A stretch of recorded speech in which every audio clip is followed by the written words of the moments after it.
I'd like to call today's meeting of the Beaver Boardwalk Community Oversight Committee to order from the 18th, 2023. First order of business is to adopt the agenda. Are there any changes to the agenda from the committee? None. And No. so we actually can't vote to accept the agenda, so we'll table that for now. Not meeting minutes yet either, so we'll move to information items. Introduction of development and infrastructure director. Welcome. So you kind of spoiled it. Trent is here. Trent is our new director of development and infrastructure, and I'll just kind of sit back a bit so Trevor can actually see all the way down there. And I just thought, Trent, if you wanted to introduce yourself and just chat a bit about how you got here. Sure. Okay. Nice to meet you, Trevor. I met the others as they came in. So I am relocating here from Grimshaw, Alberta, where I've lived pretty much my whole life. I applied for the position and got it. I guess a little bit more to that as when I was working up in Grimshaw, me and my wife had our own company, T&L Engineering, where I was a contract employee to the County of Northern Lights, but I also worked for other municipalities doing other things. I was very busy, essentially doing three jobs at the same time. And then COVID hit and slowed down, and then COVID went away, got real busy again. The person said it was kind of nice when COVID was here and I wasn't quite so busy. And so after discussion, we thought, okay, well, let's look to going back to just working directly for someone and just doing one job, slow down a little bit.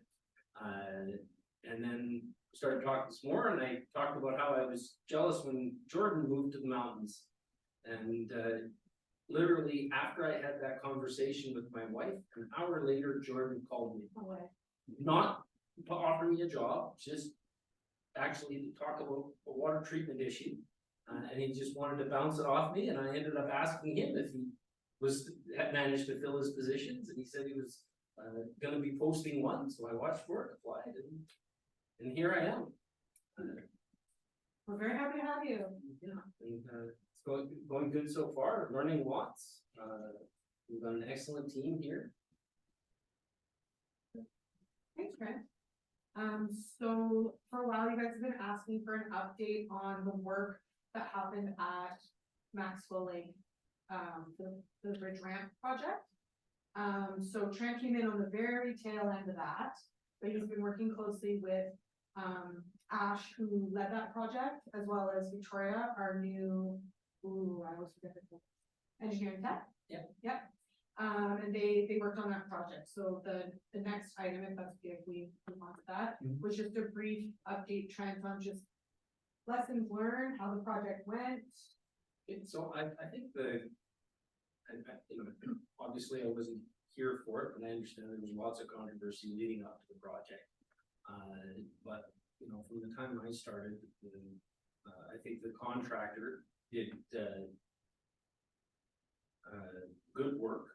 He was good to work with. I think his quality work was really good.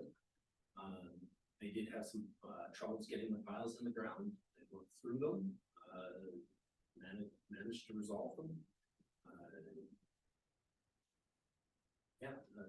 So in terms of the contractor, the real extra work order that we had was the extension on one side. Again, that was talked about before they even started the job. That was us approaching them, not them coming looking for more money. So in all those respects, we did have a good contractor. The engineering firm, they did well as well. We did have a couple. Well, we monitored the environment stuff closely, and that caused us to, take a couple small actions to make sure that things were being done properly. I guess the only thing that I'm seeing as a lesson learned is, I think, as we move forward, we need to find a way to do the projects with a lot less engineering. the engineering money was disproportionate for the size of the project. And I think some of that is, you know, the stuff that happened early on with all the controversies, but it's also just, it's the nature of the project being in a wetland like that, it's difficult to follow all the laws. You know, so it has those constraints that makes it difficult, but I think we need to look at ways that we could do future projects without spending so much on engineering. Does anybody have a question? Yeah, it's perfect time for questions. Any questions for Trent? Anyone else? Sorry, Beth.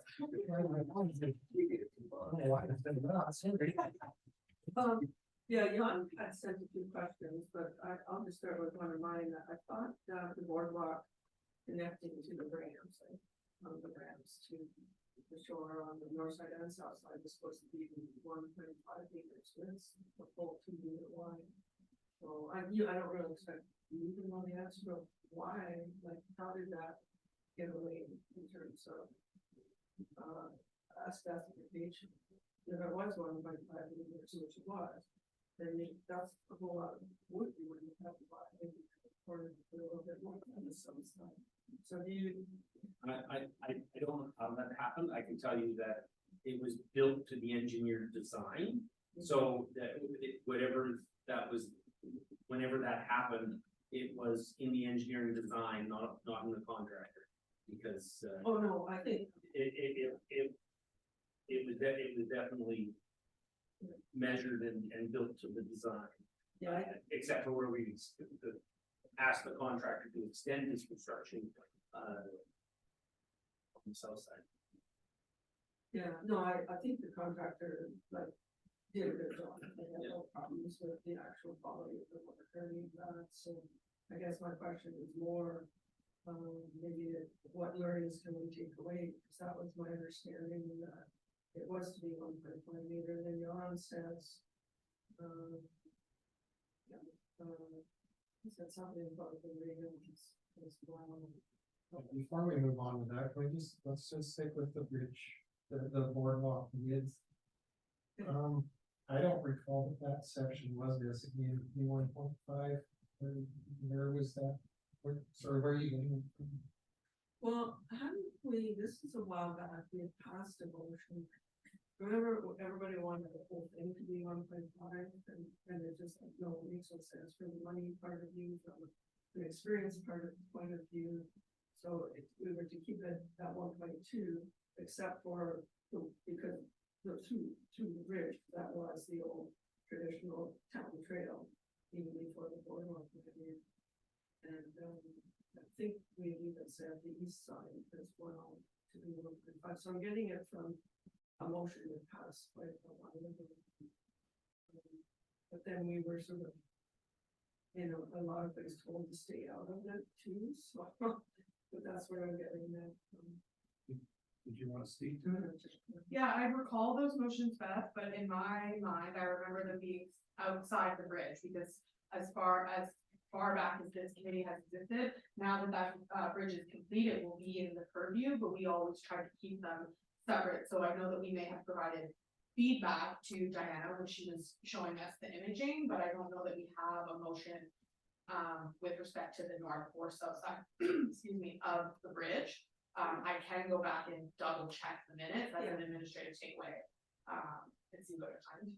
I'd appreciate that, because that, like, we had to be careful. We didn't make, we're not supposed to talk about the bridge, which called into question the existence of the committee, but I was pretty sure we were talking about the boardwalk that goes up to the ramps, not the ramps or the bridge, but those, that boardwalk is 2 meters.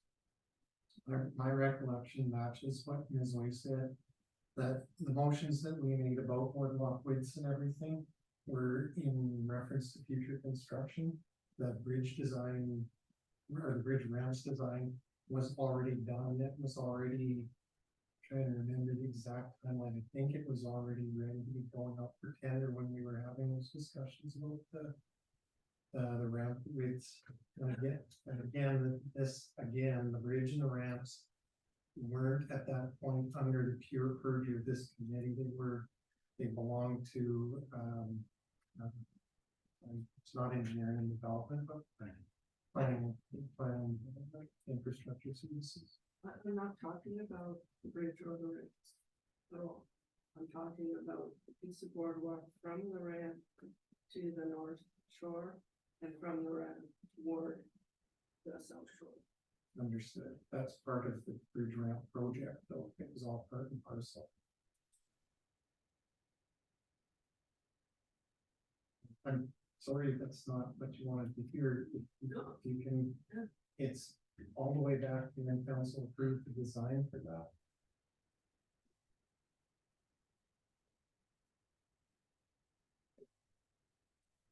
Any other comments or questions regarding that? Okay. Another- okay. Nope. Okay. I think she was gonna ask another question from Ray. Yeah, there's a few that got sent in by email by one of the members who couldn't be here tonight. Yeah, do you want me to just read that one? You can, or I can. when- Yeah. Okay, so there's another member's name's Jan Vosbaden. He had a couple questions,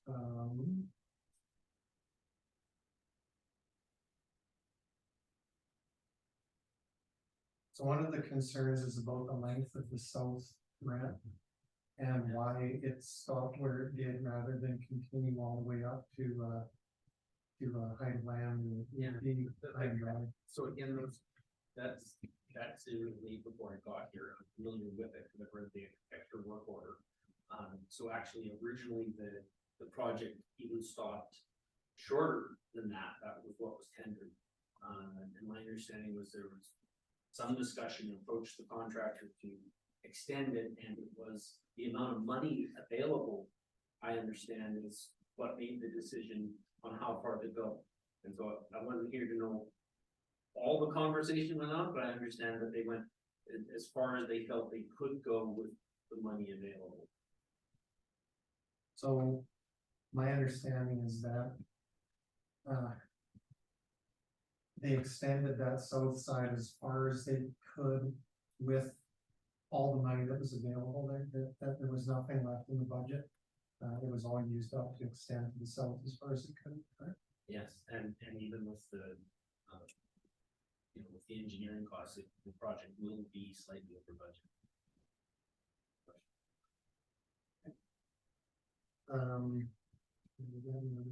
Oh, sorry, yeah, to the committee, it is something that, it did come up at one point in a previous committee. I remember that we discussed that, and that was an option moving forward, and it likely wouldn't be enough to make it all the way to the trees, so that would be a topic for this committee to discuss at some point in the future in terms of prioritizing when it comes to reconstruction, next time we have money available, if that's an area that needs to get prioritized, or if we wanna stick with the priority list that we'd already come up with. So just keep in mind for future, that's something that we'll likely be talking about.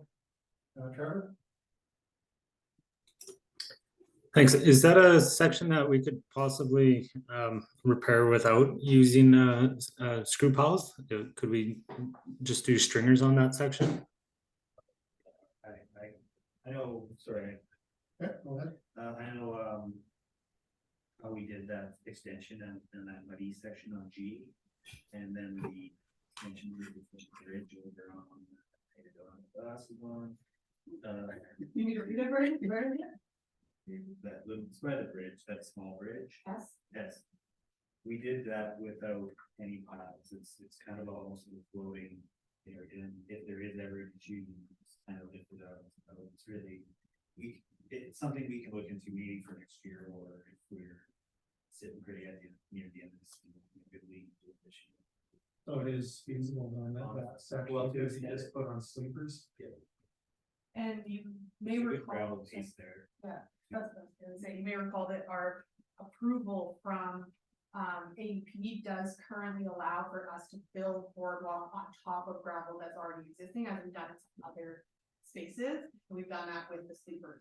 So that's when I saw kind of how it finished up. Currently the budget's looking pretty healthy as far as maintenance dollars, so we've kind of added that at the back of our minds for the end of the season, like Chad said. So we've got guys out there kind of scoping the situation now that the weather's nicer.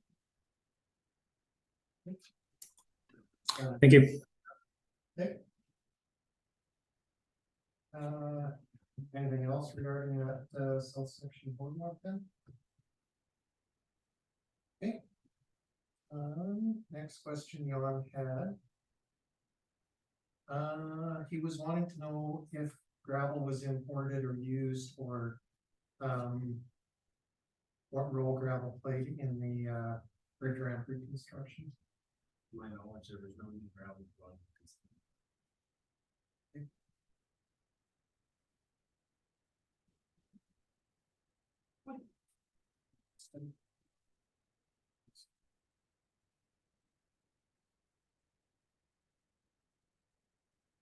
So if there's any more questions about gravel, we could ask to get some more information from your trend through his way. Were we supposed to get an email about? I couldn't remember. I remember reading something about gravel there. I couldn't remember if it went on the committee or not. We didn't. No, I think about that it. question came in shortly after construction through the Ask Hinton emails, and I was copied on the response or whatever. I remember seeing something about that. Yeah. I think that's where it was. Yeah, I believe council was too, so that's my bad, my confusion. I couldn't remember if that was a council email or a committee email. But if it came through, Hinton Listens, then, like, if you're looking for the response, it's easy, I can dig it out. Yeah, I'm not sure that it did come through Hinton Lessons. It might have been a direct email. I recall seeing an email on gravel shortly after construction was finished. Well, I did too, for sure. So there is an answer. So we just want the answer, not necessarily the. That's up to committee, I guess. If they wanted more information about the gravel. Well, I think if Jan sent it in, he would probably ask that we answer the question, Okay. so. Something like that. Yep.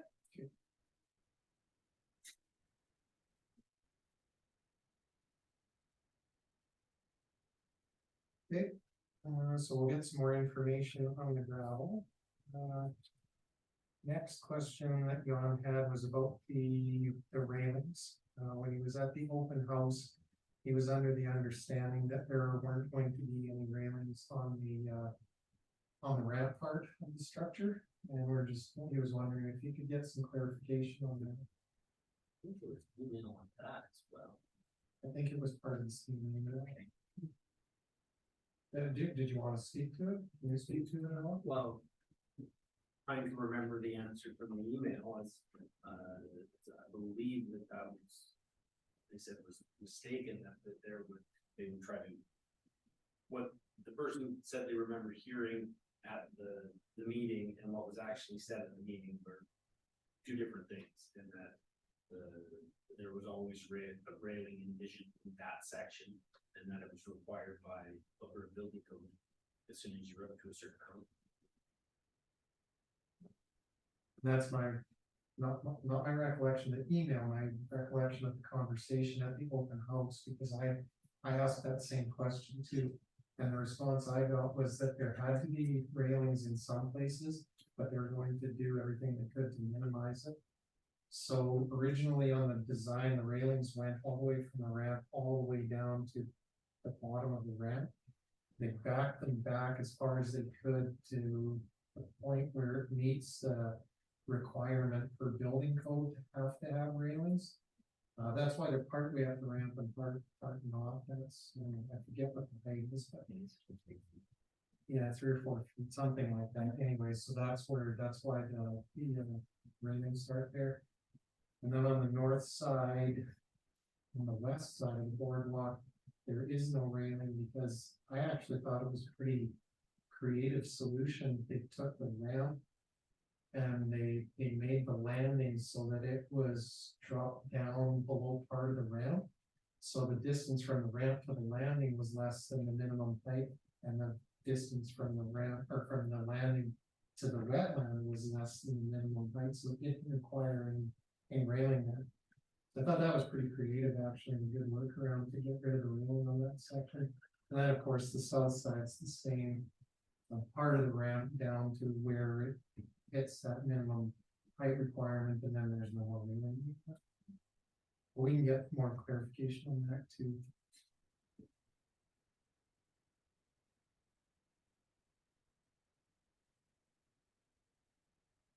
I'll go ahead with that.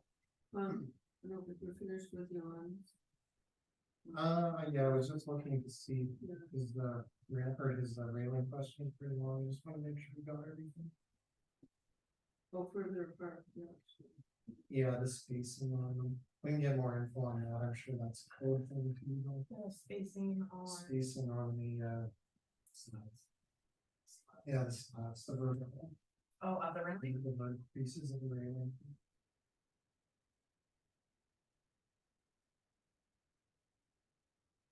And yeah, that's it for random questions.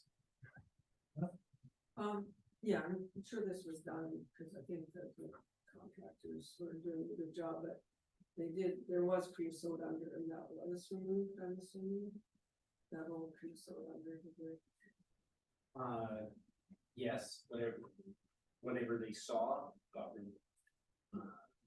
Obviously, they were, go digging, looking for it, but the way it was written, any that was encountered would be. I think the main part was the old bridge structure that was there from the previous contractor. And that got Couldn't get it out because it was frozen in ice. Yeah. And that was removed? Yeah. Okay.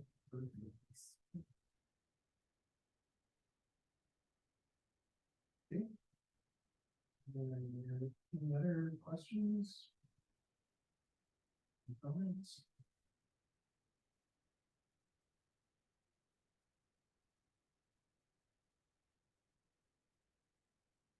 Go ahead, Trevor. Is a cost breakdown available for the bridge ramps? Or are we privy to it, I suppose?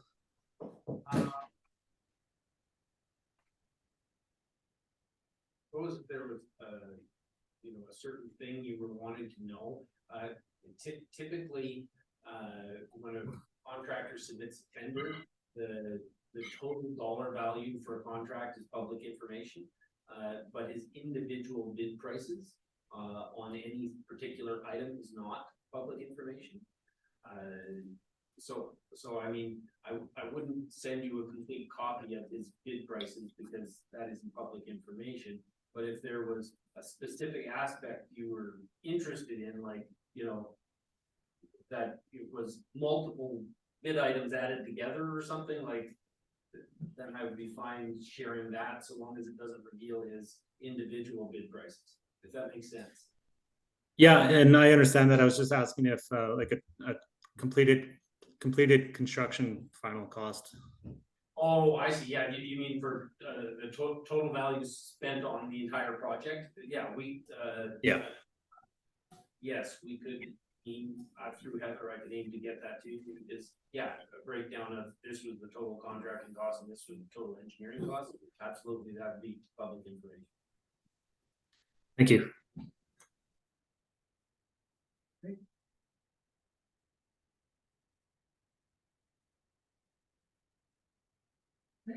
Anything further regarding the bridge?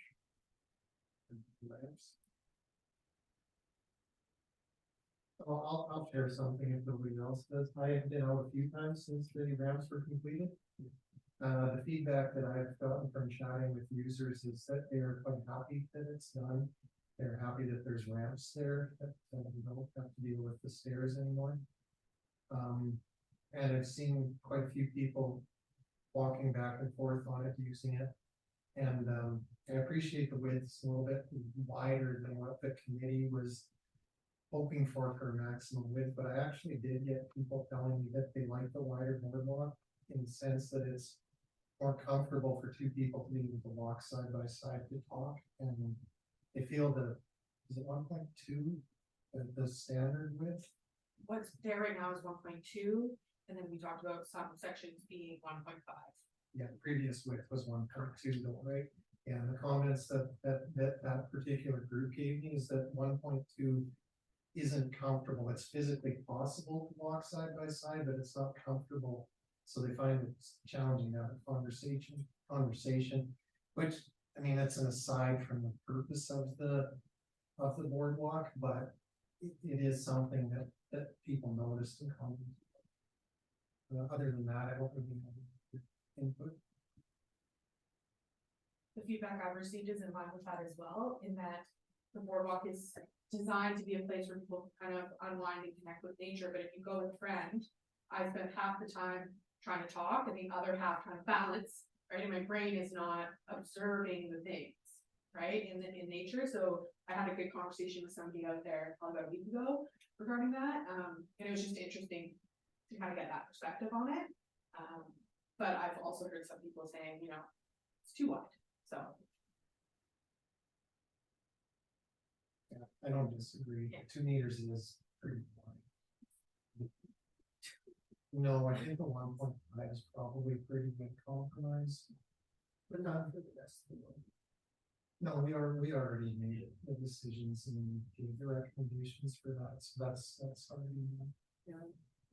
To me, there's just makes you feel like you're in the city park and it's a boulevard, and, you know, I mean, it's a beautifully done, but it doesn't really, the whole thing obviously doesn't fit the vision of the board. Yeah, what do you do? It's there. Trevor? I just wanted to comment on the widths. Originally, when I joined this committee, I wanted to create a wider standard. And it wasn't until I talked to Jan a little bit more about the narrower widths, especially coming in, like really makes people stop and slow down and be cognizant of their impact on the area, really. And I just, Heather, you mentioned being, having to be like extremely aware of not falling in and feeling like you're balancing, but I kind of appreciate that after the fact, as we're not forcing the boardwalk to cater to us, and it's more of a we're entering nature, and like falling off a boardwalk into a pile of water, which my son has done numerous times, is a danger of being there. And I kind of like that, even though it conflicts with the safety element of it, I guess. I'm not that clumsy, I swear. Well, my son's done it a few times, so, and I know he's not the only one. Anyone else? I'm a newfound fan of the 1.2, I guess I'm trying to say. Okay, anyone else, any comments or any feedback? Okay. There's nothing further, no further questions.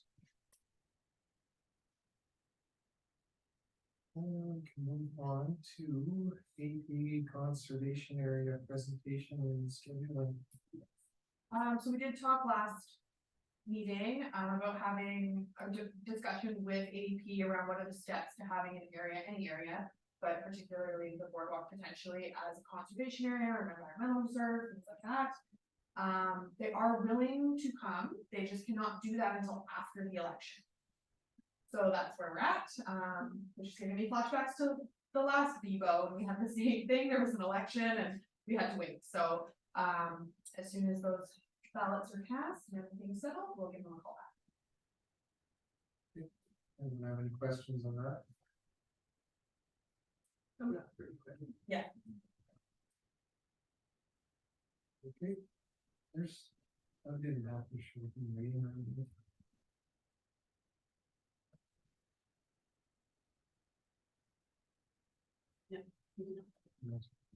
I'll leave that up so we can see what he does.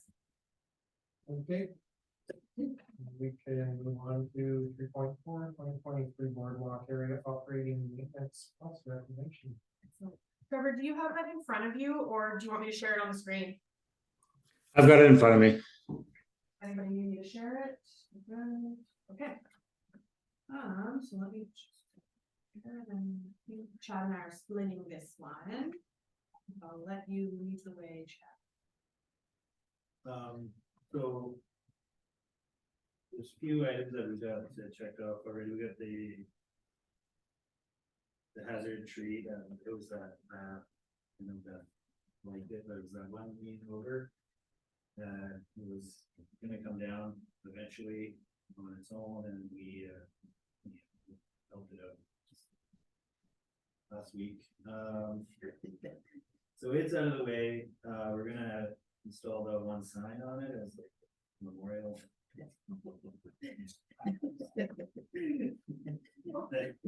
We're gonna put that one sign, the "you are here" kind of sign. On the stump? Yeah, because it leans like this, and we cut it like this, so it's just perfectly right. We cut it, it'll be a good post. I was out last week with the other, we met a few other people, and they were just in love with that tree, that's good. So I said, get the roots folded out. Who's holding it? Yeah, that's all, they come down, so obviously I can go. But you managed to do it without using any of the boardwalk, which we were a little bit concerned about, so we're really happy with. That was Jesse that called that one? Just, wow.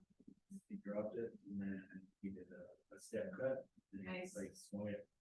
On the other side is pretty spooky. The bridge kind of area, we were looking at that, and well, it was a little chilly there. When you wanted to do it, yeah, so we didn't get to that yet. We are looking at getting on that right away. The trail aggregate top-ups, we started that, and I actually went for a lovely walk with Beth the other day. Everybody's calling Beth the wrong name today. Was at least close. We walked around and we looked at some areas that we would like to reclaim, do some reclamation work. It shows on the map, but on this map, but there's actually a little bit more towards the old lookout that we kind of identified as well. It's just the nesting areas and whatnot, just so there's less foot traffic in those areas. Yeah, so that will be one of the things we get on very soon. The repair and connectivity trail at Run Drive is I'd say complete. It's done. It looks pretty good, and actually, funny story. We had the CAO walking with someone. Yeah, and he had actually commented that, and he was actually going in the wrong direction. And that's like, no, over here. So now this trail actually leads you the right way. So, so now next time he walks in. Yeah, but the first time he was around, we were just going around. I got that and a bunch of time before he was new, but he hadn't gone around, so we came around the east end.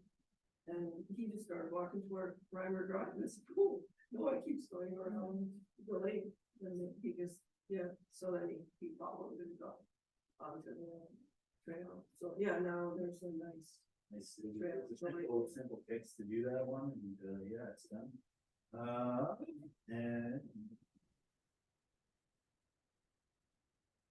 And the rest is upcoming. The railing stairs in the Maxwell Lake Bridge, we'll be getting on that shortly.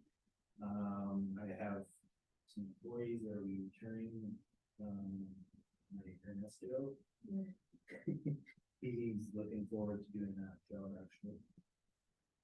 Sorry, Chad, what was that? You said railing stairs, where? So they used it for the skating. Oh, right, Yeah. oh, right, Yeah, yeah, yeah. we're gonna pull that out.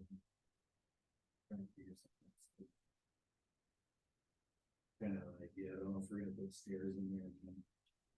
The reasoning for that is, this is new for Trent. So the previous meet, out of the kindness of his heart, he lived on college and he would go out and make like an Olympic side or greater oval.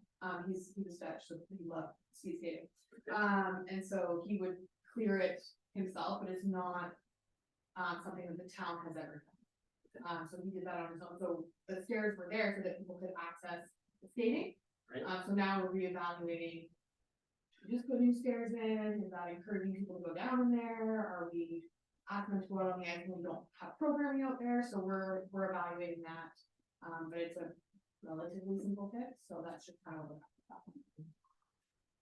All right, sorry, just before we move on, is that something you're gonna want feedback from the committee on? So one of the things we need to, first of all, evaluate and talk with, Deb about our level of service. And then I was back, because we did say in our terms of reference that winter programming should continue to be encouraged. And we do have, like, the Lantern Festival that used to occur out there, they moved it to the campground, I think. So we do have a little bit of engagement we have to do to determine kind of a need. So that's where we're at with that. So it's something the committee can look forward Sure, to yeah. seeing at some point on an agenda. Cool. Okay, sorry. And then, in June as well, there's the reclamation work that, I had already identified, with Beth on that walk.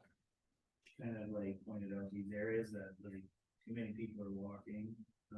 There's some trails, but there's all these other little side trails that kind of, connect, and we're gonna try and block those off so that there's just less foot traffic in those areas. It's a delicate area that, there's birds nesting in those areas. Trying to keep people on the trail. Yeah, so there's the main trail, but there was also like a nice side trail on the one part, and then all these little offshoots that we were gonna try and mitigate and get rid of. And then, yeah, so that was a lovely walk with Beth. We saw some migratory birds. Cinnamon. Seal. Yeah, you're pretty excited, but I didn't know that on the bird. Chuck was legitimately excited. Yeah. He came back and told me all about it in my office. We Googled it, we learned a lot. Yeah, beautiful bird. It was, yeah. Yeah. It's pretty exciting. I'm not a bird guy, but I was actually excited because she was so excited. I get it, I get it. And like she was some bubbleheads. Yeah, bubbleheads, some ring necks, with their, a blueing teal with the cinnamon teal, but that's what kind of said, what? Yeah, so that.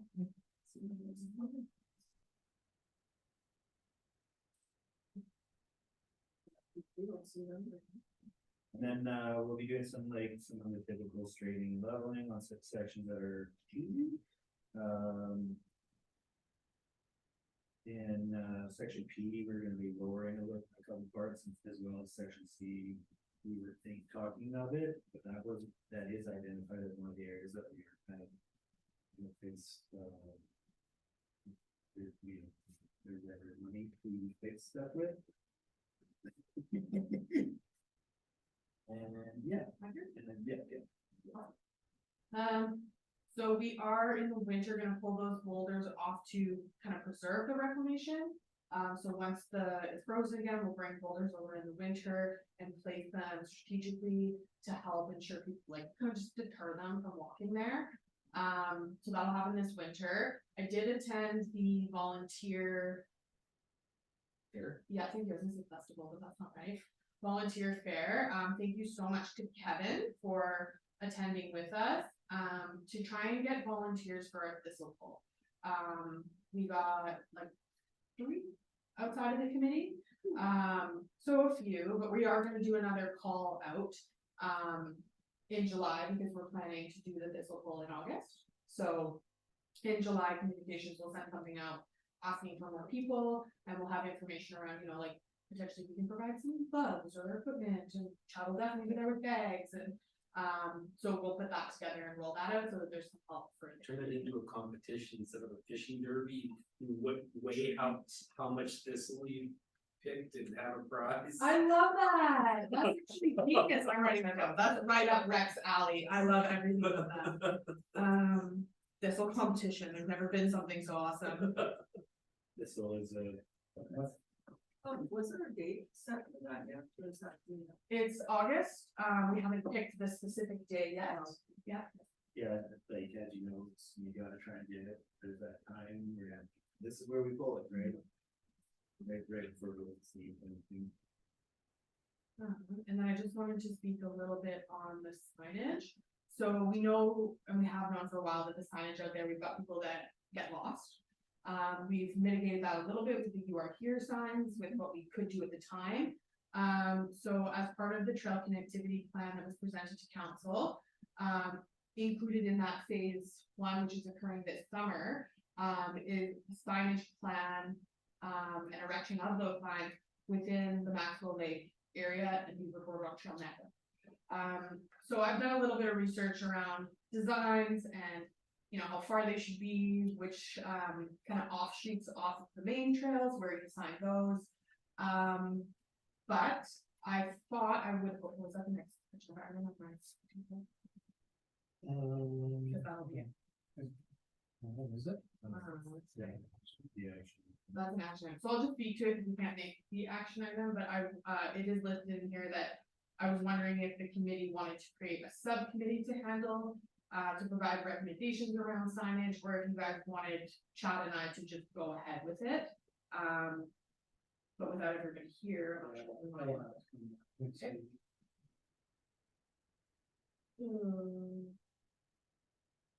I mean, they can ask questions if they want to or anything. We just can't give any direction, Mhm. and then we'll have to come back on the next agenda for the next. Okay, let's sign it. Yeah. Signage, sorry. Are you guys going to be pulling out the old ones? Oh, sorry, this is directional signage, so any of the educational signage, currently will stay, it does need updating. Okay, However, we're just talking about wayfinding signage for the trails at this point. okay, so, not, cause there's a sign, I think, if it's on, like, the area BS. That will blue.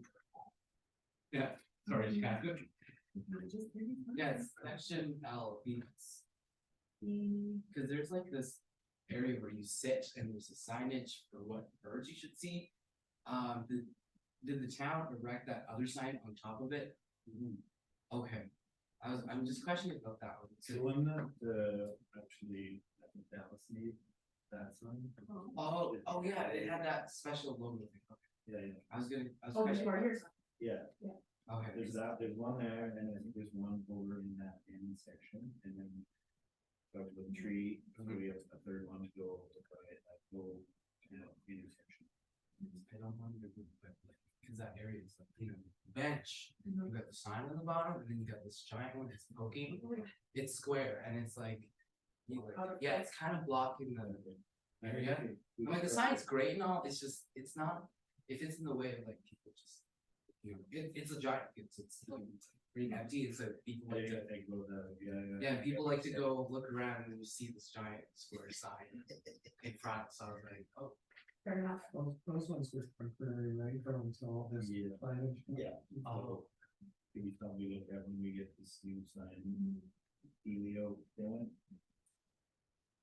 I guess that was my question, this project is to replace the wayfinding signs that are there right now, is that?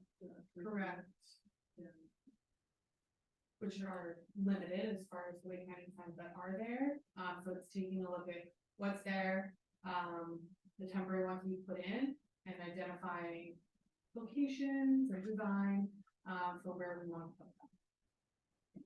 Would they be connected to a map somehow? Like, like a map of the boardwalk. Like here you've got HKD, but would there be signs on the map, like, here's where the signs are on the map? Oh, yeah, we can definitely add those into like our inventory, but whenever you're doing a signage project like this, of course, that then triggers, and likely next year that we have to update all of our trail maps and our trail documents that sit out at the front desk here, right? To mirror what's out on the site, as well as what our maps reflect, as well as what we send out to the public. So there will be a communications plan included in that, yeah.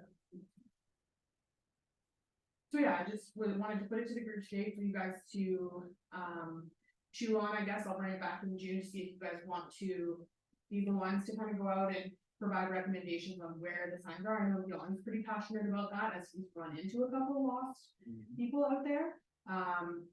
But also I thought, working on design of it might be a little, fun nugget for those of you that have sat here for 2 years, to be able to kind of put a stamp on it.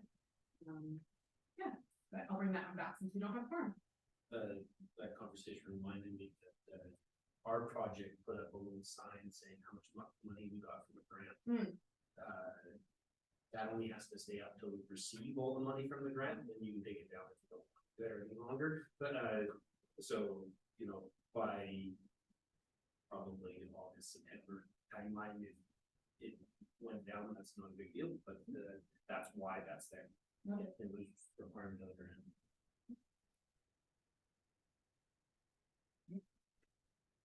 Guys, anything else on the area operating units? Okay, are there any questions? Okay, I have one, but I never knew what it was. I'll see that. Okay, if there's nothing further, then that'll take us to 3.5, FRIA grant update and requested adjustments. Okay, so I have been in conversation with FRIA West Fraser, and they're looking for a couple adjustments from us, specifically with respect to the total requests that we're making. So, as you guys remember, the package that we put in was 3 options.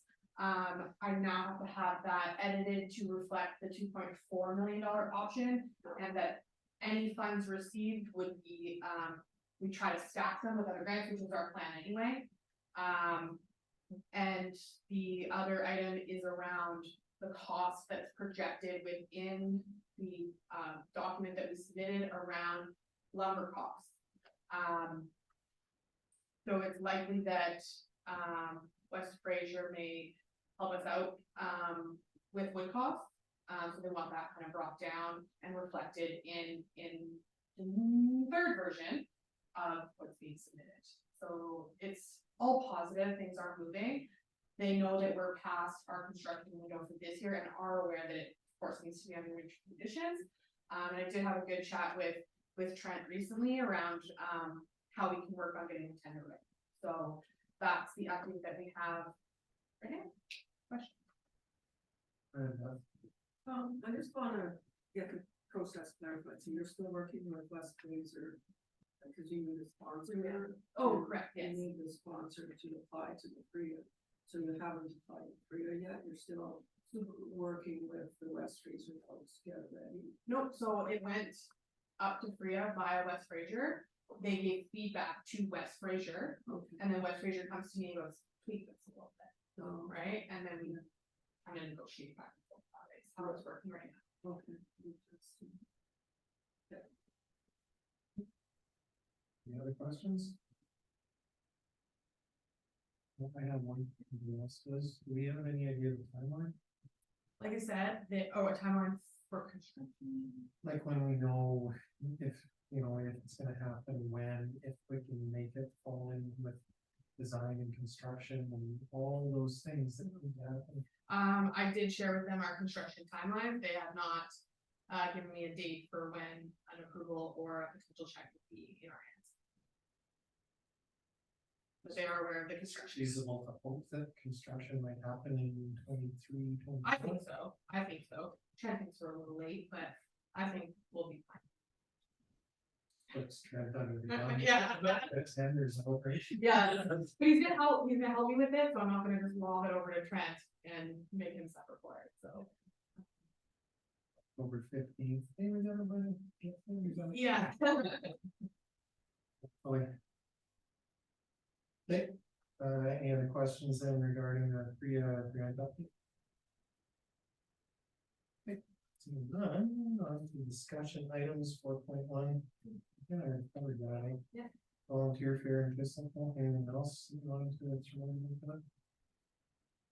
Okay, any comments or questions specific to that?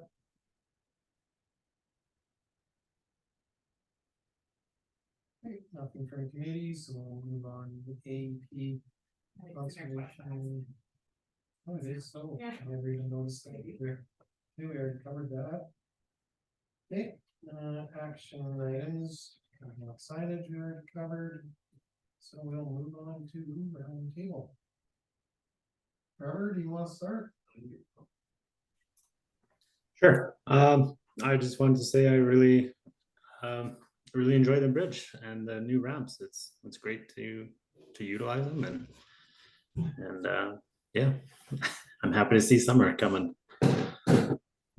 That's all I've got. Nice to meet you, Trent. Welcome to Hinton. Nice to meet you too. Yeah, thanks, Trevor. Beth, so you wanna go? Yeah, not really anything. It's spring and all the roads are coming back. The geese are nesting in a little island right in the marsh there.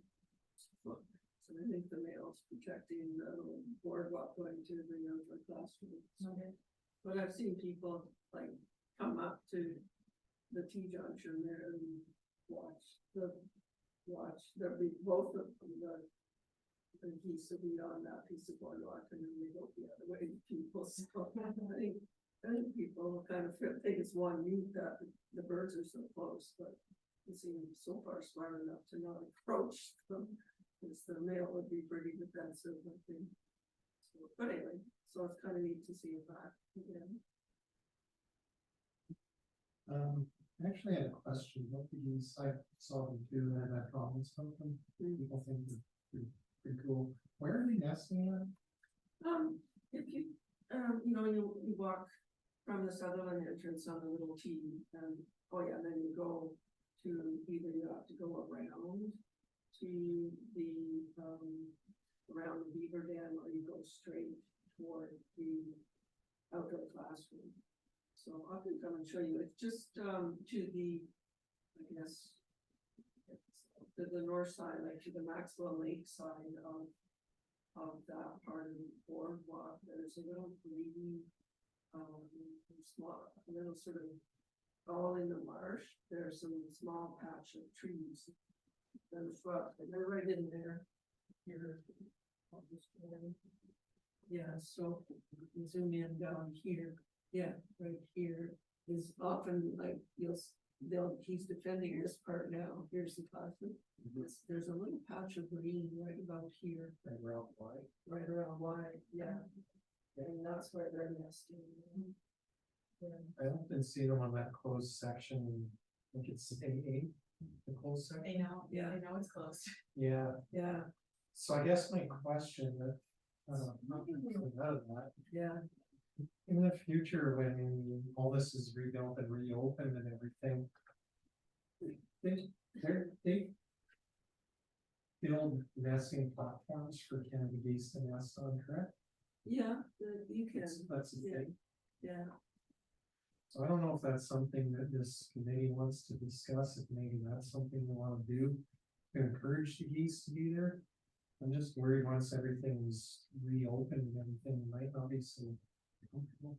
Maybe that's a, I don't know, future topic. Maybe you can Yeah. speak to it now. Well, that's it is sort of a topic, like right now, that part, between the outdoor classroom and the bridge is closed. But, so it sort of works for the geese, like, or I don't know if this would be feasible or not, or would you have to sort of close that to people until the goslings are gone and then it's opened up, like you have a temporary closure if the geese are there, because you don't really want to tangle with a mad goose. You don't want to get people having a bad experience with the birds. So, I guess the nesting platform's an interesting idea, but whether they still would like the proximity of the boardwalk. Because last year they were nesting on the Beaver Lodge, but he was defending that part between the outdoor classroom and the bridge. Like you really didn't want to go there. You couldn't because it's down, but that's really where he was spending a lot of his time. And the female was over on the Beaver one. Yeah. So it is something I think we should kind of monitor, and there might have to be some decisions one way or the other to be made there, because it's really cool to have them there. But one of the things you might have to say, okay, well this part of the boardwalk's temporarily closed until she's off the nest with the goslings, and I don't, you'd have to say, is that what would people think about that idea? That's what I'll follow up. This could be wrote down, I don't know. No, Do geese go back to the same nest? They go to the same area, but like if they nest on AA, because right now it's closed on this day, will they come back to that specific spot next year? well, they like last year they were on a beaver dam, this year they're in this little clump of shrubbery, so it's kind of in the same area. But like last year, even though she was on Beaver Lodge, she was defending AA. Yeah, so it's, yeah, you can talk about, I have to do a little research about putting nest platforms up, but where would the male decide to? Like, what's his radius of protecting the whole range of the female nest, right? Yeah. And so now he's very close, like the nest is very close to this section that they stand on a lot, you know, which is why, I guess, the section one. Yeah, so that's actually, yeah. So like he's got his own idea of what he's gonna protect, right? So, but that's 2 years in a row to come back same area, but a different explanation. Yeah, it crossed my mind because like people I've talked to, they really enjoy seeing geese there. So I was thinking about what future implications might be once the boardwalk sections are all reopened and how we can encourage them to keep nesting there without disturbing them and without putting visitors at risk. I know it sounds silly to be at risk of a No. goose, but it's pretty mean and, yeah, you know, if you jump at it and fell off the boardwalk, you can get pretty hurt. Yeah, That would fall off. Oh, I know, I hit my head or something. yeah, I think it's something to think about with the environment too, and why they're putting a nest platform up to prevent him from wanting to be on the board. Is something that happened. Yeah. But I mean, or you could turn it into an interpretive thing as well, that people are interested in the geese, and so even if they say you did have to close a portion of it for a few weeks, then maybe you have special mobile interpretive signs or something, or you can turn that into a learning experience. I think those are some ideas. So, Ken, maybe about future discussion. On this literature, it's probably. Anything else, Seth? No, that's good, you know, springtime is fun. Yeah. Now I have to get Chad to get excited about it, warbling berry. Sure. That sticks here like. Oh, and Virgin Water Trust, they're singing now, so there we go. Great. John? Yeah, so glad to be back again for sure. Did miss nature. Seeing skyscrapers all day does get boring. And yeah, I'm still getting situated. Haven't been outside at the boardwalk, especially with the smoke going on. But before the smoke did come in, I did get a chance to look at that new bridge. It was great. It was actually emotional seeing an elderly couple just slowly walking up. Usually when I see them, they take, I don't want to be moved forever, to get up there, because they have to watch where they're stepping. But luckily the new ramps makes it more accessible, letting everybody enjoy it. And yeah, I cannot wait for new projects.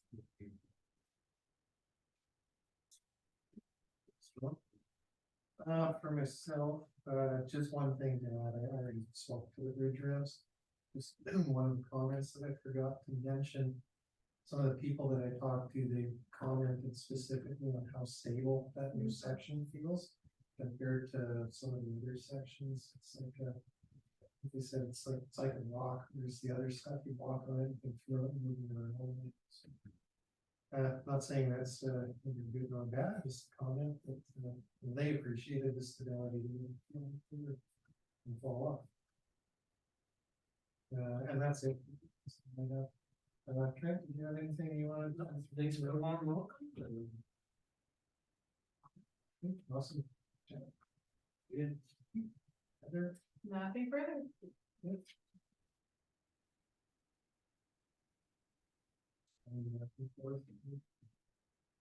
Next meeting date is scheduled for Thursday, June 8th, 6:30. At the regular date and time. And that brings us to the end of the agenda, and since we can't have quorum, we'll just say that's the end of the agenda and we're done. Thanks, Trevor. Thanks, everyone. Sorry I couldn't be there. Have a good weekend.